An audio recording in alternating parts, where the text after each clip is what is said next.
Este programa é livre para todos os públicos.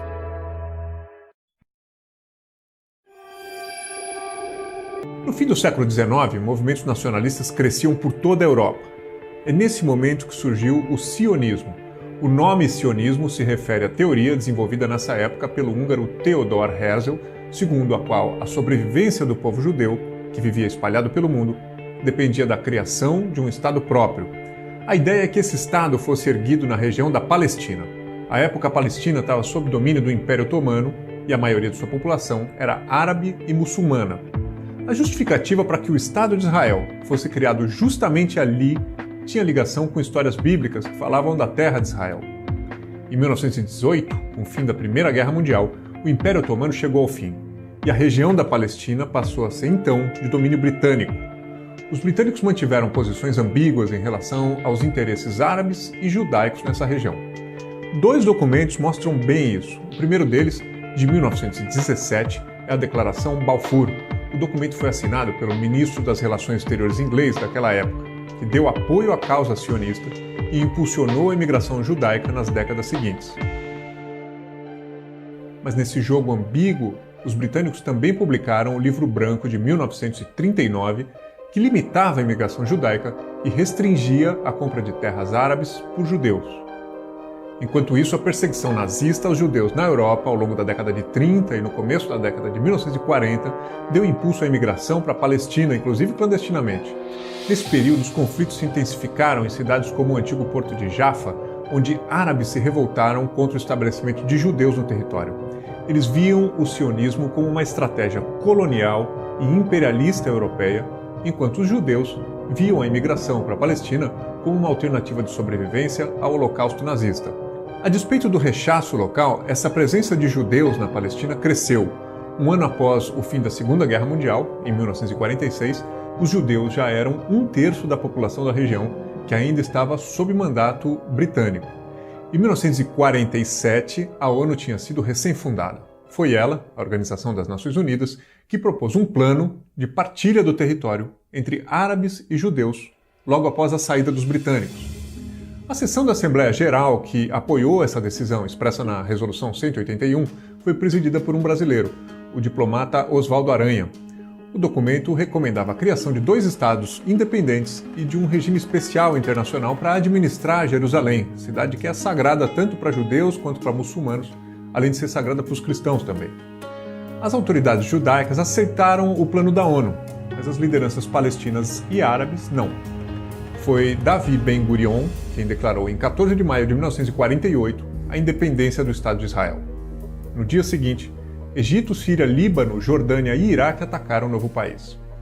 Depois de um ano de conflito, foi estabelecido um armistício em 1949 e foi traçada no mapa da região uma linha divisória que ficou conhecida como Linha Verde.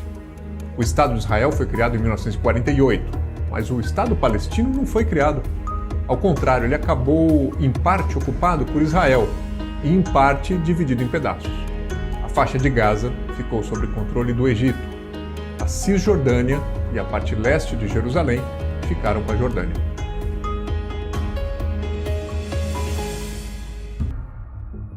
Em 1967, houve mais uma guerra importante na região. A Guerra dos 6 Dias reafirmou a supremacia militar de Israel. O país derrotou o Egito, Síria e Jordânia e ampliou consideravelmente seu próprio território. Os israelenses dominaram então a faixa de Gaza e a península do Sinai ao sul, além das colinas do Golã ao norte e da Cisjordânia a leste, incluindo a porção oriental de Jerusalém.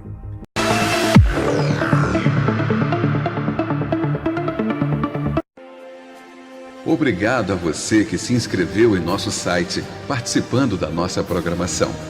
Convidamos você para tornar-se um benemérito patrocinador. Ajude a divulgar a beleza e a cultura de Eretz Israel para o mundo, unindo povos em torno da Terra Santa. Todo Israel é unido, dizem nossos sábios. A cada dia, novos programas são produzidos. A mídia não tem interesse em divulgar Israel e sua cultura. Participe dessa corrente para elevar a qualidade da programação televisiva. Sua colaboração é muito importante. AIS TV Brasil. Absitzen und in Zweierreihe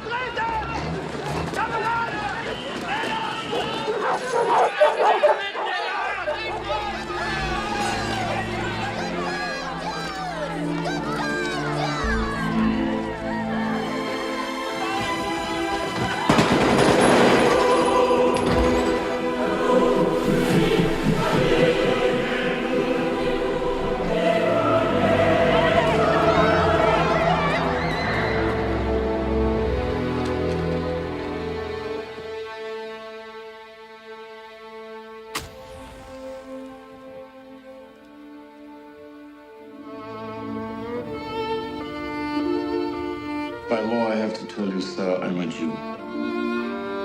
Well, I'm a German. So there we are.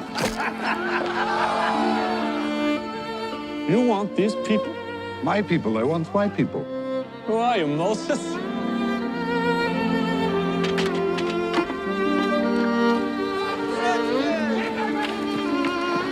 They say your factory is a haven. They say you are good. Who says that? Everyone.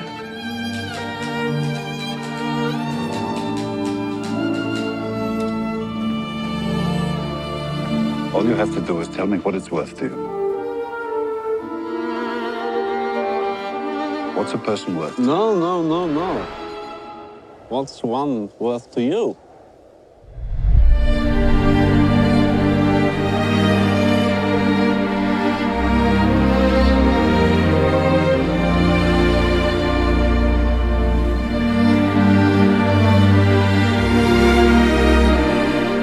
Power is when we have every justification to kill. And we don't.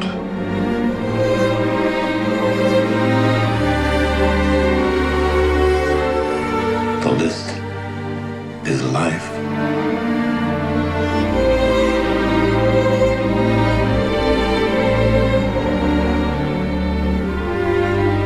Whoever saves one life saves the world entire.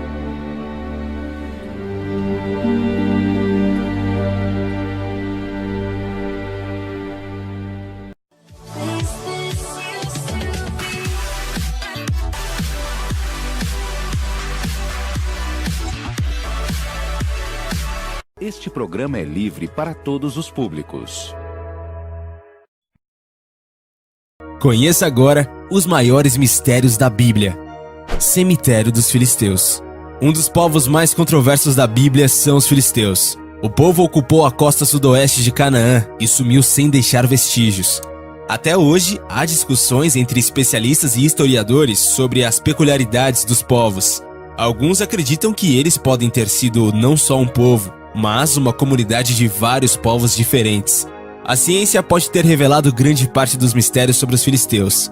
Um cemitério de 3.000 anos com ossos de cerca de 200 pessoas foi descoberto em Israel. Os primeiros indícios arqueológicos indicam que os cadáveres sejam filisteus. De acordo com a Bíblia, os filisteus lutaram em batalhas contra o povo de Israel. Um dos mais clássicos exemplos é do israelita Davi contra o gigante filisteu Golias. Especialistas que não estão envolvidos nas escavações do cemitério defendem que ainda há evidências claras de que os fósseis encontrados sejam mesmos de filisteus. Os arqueólogos ainda aguardam publicações científicas que apresentem mais provas de que o território realmente indique um cemitério do misterioso povo da região. Segundo o professor de arqueologia de uma universidade em Israel, a comunidade ainda aguarda mais clareza nas informações. De acordo com os escavadores do suposto cemitério filisteu, todo o conteúdo previamente publicado sobre achados de corpos deve ser ignorado, pois foram identificados de forma errada. Eles defendem que esse é o primeiro verdadeiro cemitério com fósseis do povo que desapareceu e o conteúdo já descoberto deve ser revisado. Testes de datação por radiocarbono e análises dos fósseis encontrados indicam que os esqueletos datam o fim do século XI a.C., de acordo com o professor Daniel Master, de Illinois, Estados Unidos. Por volta do século X a.C., apesar das miniaturas com outros povos, os filisteus eram a maior parte da população na região. Mesmo que no cemitério haja filisteus, pode haver também fósseis de outros povos, pela data em que eles supostamente foram enterrados. Alguns objetos encontrados com os esqueletos podem, por exemplo, ser de origem fenícia, o que indicaria a possibilidade de fósseis desses povos na mesma região.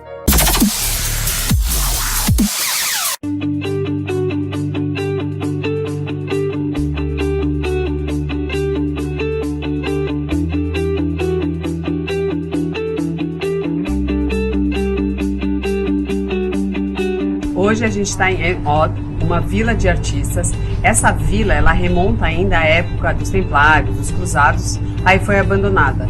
Depois da Segunda Guerra Mundial, ninguém veio para cá. Quem veio para cá foi um grupo de artistas que falou, aqui dá para construir galerias e ateliês. E eles começaram. Então, Enod é a primeira vila de artistas em Israel. Ela é super pitoresca, é fácil de achar, o estacionamento fica fora, você não pode entrar de carro aqui dentro. É um passeio a pé, legal, tranquilo, tem galeria, tem beco café, tem um restaurante argentino, tem muita coisa para fazer, um bom passeio por aqui. Vem comigo!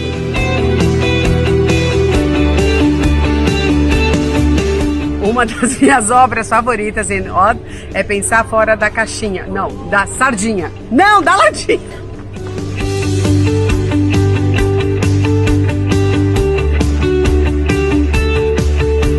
Em Enod a gente encontra também o instrumento pantom, que é típico do Oriente Médio. Vocês vão dar uma olhadinha e escutar um pouquinho desse som bem típico.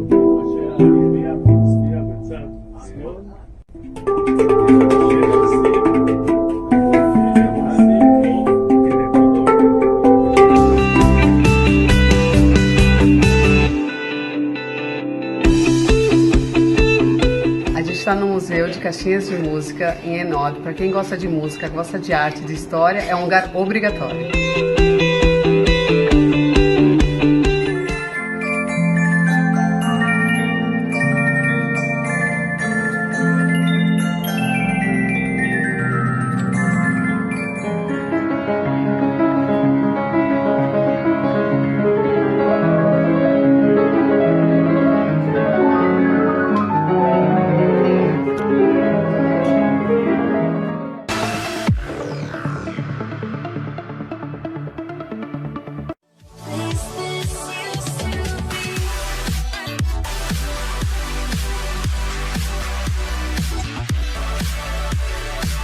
A Arca de Noé. A busca pela Arca de Noé tem recebido atenção internacional nas últimas 2 décadas. Dezenas de expedições à região do Arante, na Turquia Oriental, a maioria das quais compostas por grupos cristãos norte-americanos, tem gerado numerosas afirmações sem, no entanto, prova alguma.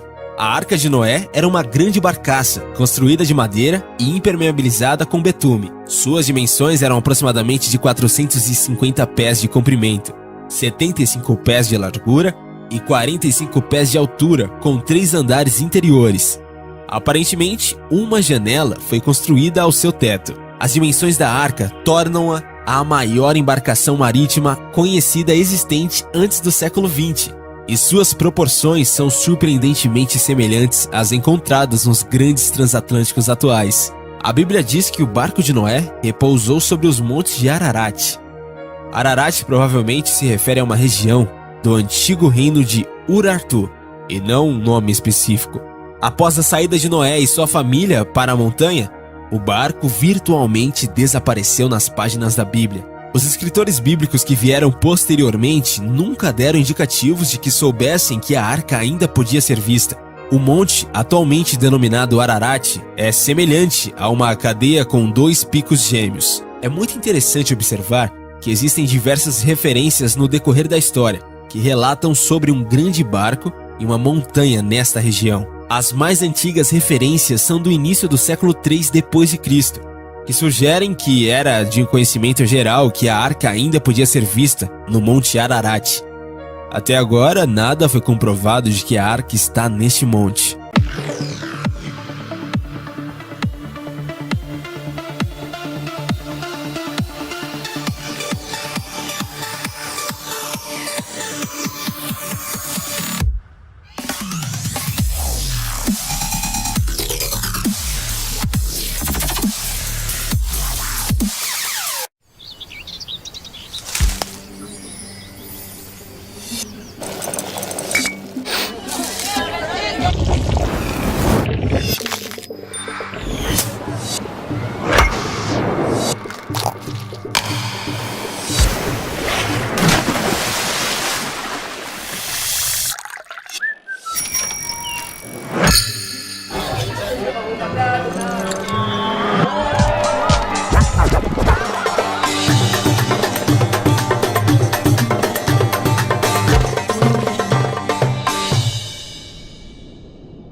Este programa contém cenas inadequadas para menores de 10 anos.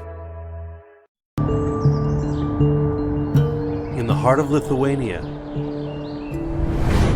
archaeologists search for a tunnel rumored to have been dug by desperate Jewish prisoners inside a little-known Nazi killing site called Ponar. They were systematically exterminating people at this site. Let's look at the IP, see what we get. The investigation will open a nearly forgotten chapter of the Holocaust. The story of Vilna, a renowned center of Jewish culture, destroyed by the Nazis. Now, a team of scientists from around the world has come here. Could be a trench, could be a pit. Searching for the last traces of a vanished people. Where's the grave here? Who were they? Vilna was one of the most important cities in Jewish history. It had the greatest scholars. It had the greatest writers. Armed with advanced scientific tools, their work will help restore the memory of this lost world. And something more. We're picking up 2 hotspots. A story of hope in the city's final hours. But time is running out. Few remain who remember. Is there anything left to be found? There is something there. The secret history of Vilna and the legendary Holocaust escape tunnel. Take the moment. Take the moment.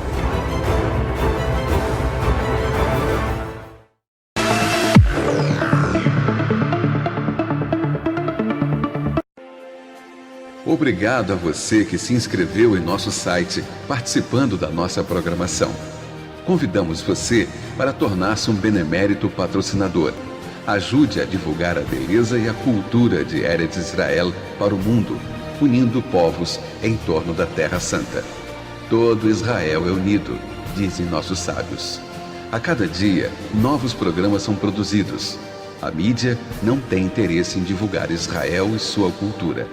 Participe dessa corrente para elevar a qualidade da programação televisiva. Sua colaboração é muito importante. AIS TV Brasil.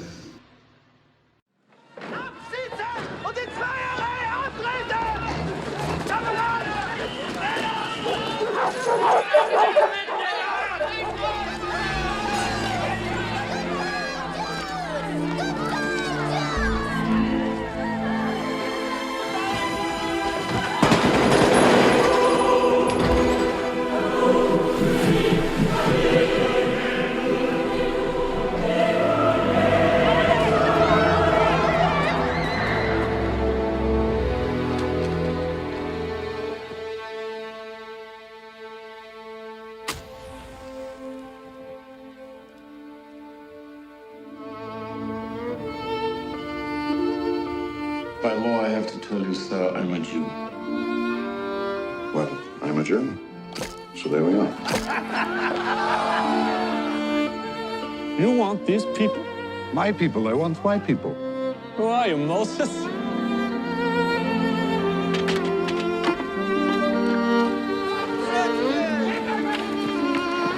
They say your factory is a haven.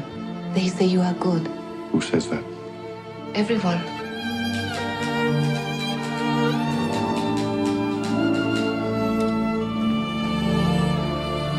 All you have to do is tell me what it's worth to you. What's a person worth? No, no, no, no. What's one worth to you?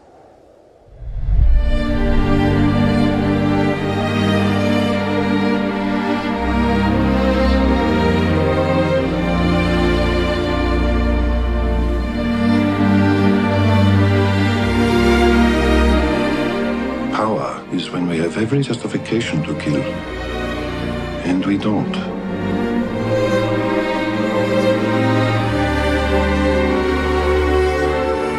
The list is life.